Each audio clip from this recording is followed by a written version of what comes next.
संपर्क थिले संपर्कीय भाई भौणी प्रतिवर्ष भौणी राखी बांधे भाई हाथ में हेले अचानक बंद हो जाए दुहिंक मध्य राखी बंधाबंधी उभय भाई भौणी प्रेम संपर्क में बांधि हो जाती घर बाहर आसी लिविंग रे रोहंती दुहे तेबे भाई अमित प्रेम रे पागली थिला भौणी शिल्पा जो कारण से घर द्वार छाड़ी दादा पुओ भाई सह रहिबा पई गाजियाबाद चली आसीथिला।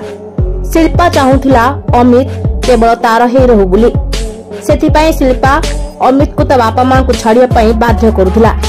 एही कथा को नै उभयक मध्य सबुबेले कଳି झगड़ा लागि रुहे।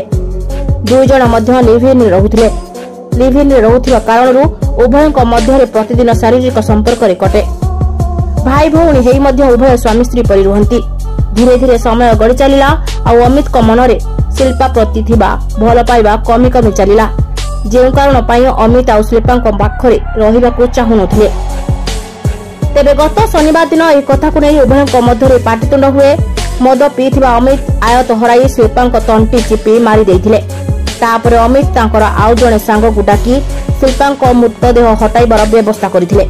राति 9 रु 12 पर्यंत सबको साथी रे धरी दुहे घुरी बुलुथिले। 3 घंटा परे गाजीपुर एक अलिया गदा निकटरे अमित और मनोज सुटकेस उपरे डीजेल ढाली पोड़ी देथिले। शीत राति रे दुई जण युवक अलिया पोड़ी सेकी होउथबा भाबी केही तांका आडकू दृष्टि देउनथिले।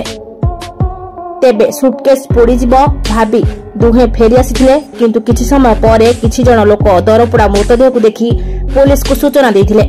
तापरे पुलिस दरपड़ा मृतदेह को पोस्टमार्टम पई पठाइबा सहित सीसीटीवी फुटेज आधार रे तदंत आरंभ करिथिला। ट्रैकिंग टेक्निक एवं फुटेज आधार रे अमित को पुलिस सोमवार गिरफ्त करिथिला। ब्यूरो रिपोर्ट बीयू न्यूज।